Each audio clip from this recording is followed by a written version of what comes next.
Hi friends, welcome to my channel coding Shyam Sai. ఈ particular video వచ్చేసి C23 fourth sem diploma in computer engineering వాళ్ళకి మాత్రమే. ఈ subject వచ్చేసి computer organization microprocessor important questions అనమాట ఈ వీడియో. ఇలాంటి ఇంపార్టెంట్ వీడియోస్ కోసం మన ఛానల్ అయితే సబ్స్క్రైబ్ చేయండి అండ్ అలాగే మీ ఫ్రెండ్స్ కూడా షేర్ చేయండి మర్చిపోకుండా. ఇక్కడ మనం ఫస్ట్ బ్లూ ప్రింట్ అంటే వెయిటేజ్ మార్క్స్ చూసుకున్నట్లయితే ఫస్ట్ యూనిట్‌కి సిపియు ఆర్గనైజేషన్‌కి 16 మార్క్స్. సెకండ్ యూనిట్‌కి 26 మార్క్స్. థర్డ్ యూనిట్‌కి 26 మార్క్స్. ఫోర్త్ యూనిట్‌కి 26 మార్క్స్. ఫిఫ్త్ యూనిట్‌కి 16 మార్క్స్. ఓకేనా? ఇప్పుడు మనం ఇంపార్టెంట్ క్వెషన్స్ చూసుకుంటున్నాం. ఫస్ట్ యూనిట్‌లో ఇంపార్టెంట్ క్వెషన్స్ వచ్చేసి మీకు ఇది యాక్చువల్‌గా C20 వాళ్ళకైతే లేదు. కొత్తగా మీకు ఇంప్లిమెంట్ చేశారు. కాబట్టి ఇది చాలా ఇంపార్టెంట్ మీకు. ఓకేనా? ఇదైతే చాలా ఇంపార్టెంట్. ఇది మీరైతే అస్సలు వదిలిపెట్టనేకూడదు. ఈ 4 నేర్చుకుంటే మీరు ఈ 4 ఒక 10 మార్క్స్ గ్యారంటీ మీకు. ఓకేనా? గ్యారంటీగా వస్తుంది. ఈ 4 నేర్చుకోండి. ఓకే. నెక్స్ట్ వచ్చేసి ఇంకొకటి మెయిన్ ఇంపార్టెంట్ వచ్చేసి draw the block diagram of simple accumulator based CPU and explain each function unit అని ఎగ్జామిన్ బేస్‌లో అడుగుతాడు మీకు 10 మార్క్స్‌కి. ఇది చాలా చాలా ఇంపార్టెంట్. ఇది డ్రా చేయమని అడిగాడు. ఇది కూడా ఫంక్షన్ ఆఫ్ ఈచ్ యూనిట్. దీనికి సంబంధించిందే కానీ మీకు 2 టాపిక్స్ లాగా ఇచ్చాడు.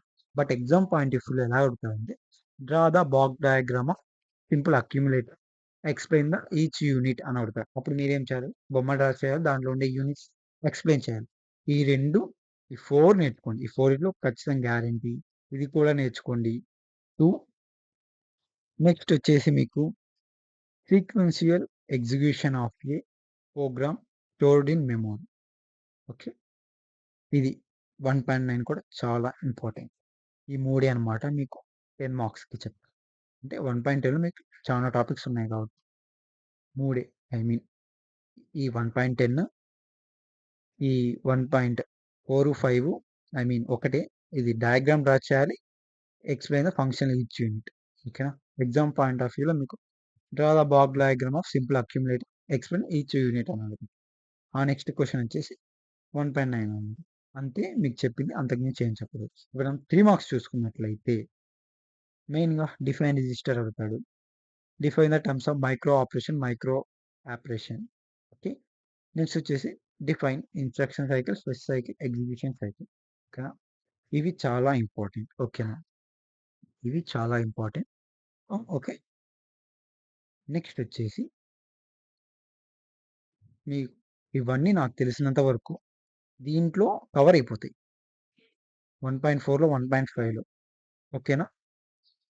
కవర్ అయిపోతాయి కాబట్టి ఇవి మీరు 3 మార్క్స్ అనేవి కూడా రాయొచ్చు. That's enough. నెక్స్ట్ వచ్చేసి మనం సెకండ్ యూనిట్ లాస్ట్‌లో చెప్పుకుందాం. ఆ తర్వాత మీకు థర్డ్ యూనిట్ చూసుకున్నట్లయితే థర్డ్ యూనిట్‌లో చాలా చాలా ఇంపార్టెన్స్ వచ్చేసి మీకు difference between main memory and auxiliary memory. ఓకేనా? నెక్స్ట్ వచ్చేసి difference between RAM and CAM. Next వచ్చేసి various memory device characteristics, access time, access rate, alterability, performance of storage, cycle time. 3.5 10 మార్క్స్‌కు చాలా ఇంపార్టెంట్. నెక్స్ట్ వచ్చేసి 3.8 explain the principle of virtual memory organisation. ఓకేనా? అది. Explain the cache memory organisation. Okay. 3.1 నేనిప్పుడు మళ్ళీ చెప్తున్నాను.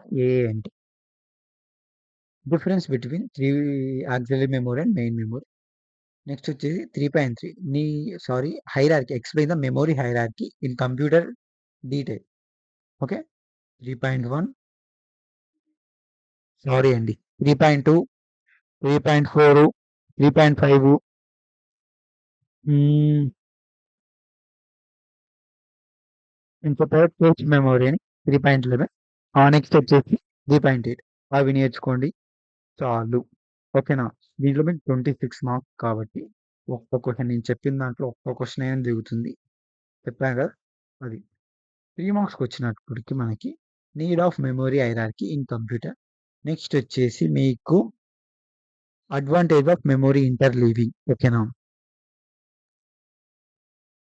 Next వచ్చేసి మీకు 3 marks difference between RAM, CAM అడుగుతాడు. ఓకేనా? నెక్స్ట్ వచ్చేసి అసోసియేటివ్ మెమరీ అంటే ఏంటి? State the principle of locality of reference అది కూడా 3 మార్క్స్ వస్తాయి. మళ్ళీ చెప్తున్నాను నేను. బాగా వినండి. Need of memory hierarchy. Next వచ్చేసి advantage of memory interleaving. Difference between RAM and CAM. Next వచ్చేసి డిఫైన్ అసోసియేటివ్ మెమరీ కూడా అడుగుతాడు. నెక్స్ట్ వచ్చేసి locality of reference. Principle of locality of reference 3 marks ఖచ్చితంగా అడుగుతాడు. అంతే. ఇంతకు మించి ఏం లేదు. 10 మార్క్స్ కూడా బాగా చెప్పారు. Difference between main memory, auxiliary memory, explain the memory hierarchy in computer in detail. Next, characteristics of various devices. Okay, various memory devices. Characteristics of various memory devices. Next వచ్చేసి explain the principles of virtual memory చెప్పాను. Next వచ్చేసి cache memory organization కూడా చెప్పాను. ఎన్ని 1, 2, 3, 4, 5 చెప్పాను. 5 ఖచ్చితంగా నేర్చుకోండి. ఒకటి మనకు ఖచ్చితంగా గ్యారంటీగా మీకు వస్తుంది. ఇంకొకటి ఏంటంటే ఇది ఒక్కటి నేర్చుకోండి. ఇది explain the multi level cache organisation.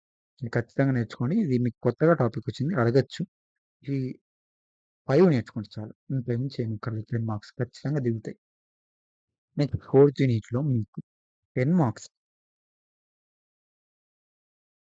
Explain the synchronous, asynchronous data transfer. Okay.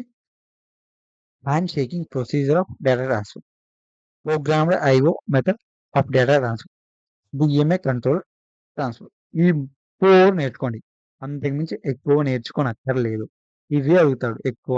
ఇంకా ఇంగా దీనికన్నా ఎక్కువ అడుగుతాడంటే ప్రియారిటీ ఇంటరప్ట్ 4.11 కూడా నేర్చుకోండి. 5 చెప్పాను. అదేంటంటే 4.5, 4.7, 4.8, 4.9, 4.11 ఆ 5 నేర్చుకోండి చాలు. ఇంతకు మించి ఏమీ అక్కరలేదు. నెక్స్ట్ 3 మార్క్స్ చూసుకున్నట్లయితే మనకి యూజ్ ద పెరిఫెరల్ డివైజెస్. ఓకేనా? అది. Define interface. Need for an interface. List the modes of data transfer. List the modes of data transfer అంటే ఏం లేదు. Synchronous, asynchronous data transfer, hand shaking data transfer, program IO data transfer, DMA transfer అదే list చేయమంటాడు. 3 marks ఓకేనా? 4 చెప్పాను. Next వచ్చేసి difference between IO bus and memory bus. అంతకు మించి ఏమి లేదు. డిఫైన్ బస్ సిస్టమ్ అని అడుగుతాడు. మళ్ళీ చెప్తాను 3 మార్క్స్ వచ్చేసి define interface. Need for an interface. List modes in data transfer. Difference between IO bus and memory bus. Define bus system. అంతకు మించి ఏమి లేదు. అయిపోయింది. ఫిఫ్త్ యూనిట్‌లో ఫస్ట్ మనం 3 మార్క్స్ మాట్లాడుకుందాం. నెక్స్ట్ 10 మార్క్స్ మాట్లాడుకుందాం. Define microprocessor. లిస్ట్ చేయమంటారు. టైప్స్ ఆఫ్ ప్రాసెసర్ ఏమేమి ఉన్నాయి.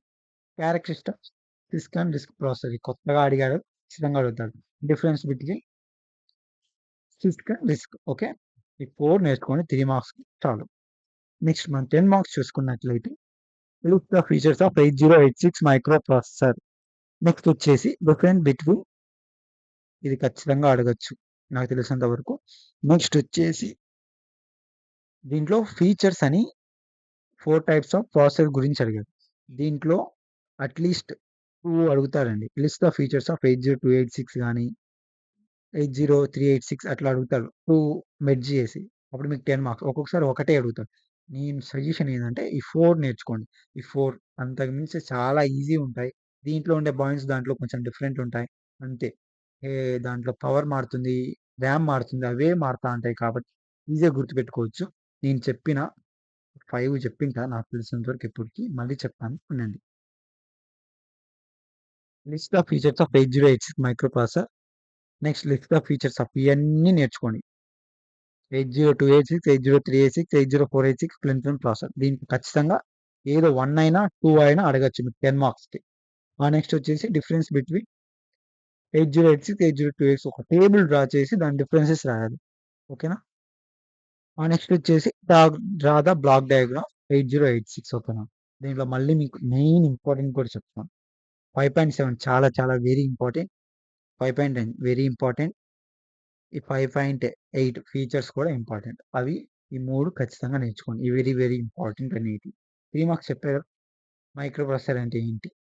డిఫరెంట్ టైప్స్ ఆఫ్ ప్రాసెసర్ ఏంటి ఏంటి? Characteristics of CISC RISC. Differentiation between CISC, RISC. ఇప్పుడు మనం లాస్ట్ సెకండ్ యూనిట్ చూసుకుందాం. సెకండ్ యూనిట్‌లో మనం ఫస్ట్ 10 మార్క్స్ చూసుకున్నట్లయితే ఇన్‌స్ట్రక్షన్ ఫార్మాట్ విత్ ఎగ్జాంపుల్ 2.7 మొత్తం ఈ 4 చాలా చాలా important. Define addressing okay. List and next okay. Sorry 2.7, 2.9 very, very important. Next వచ్చేసి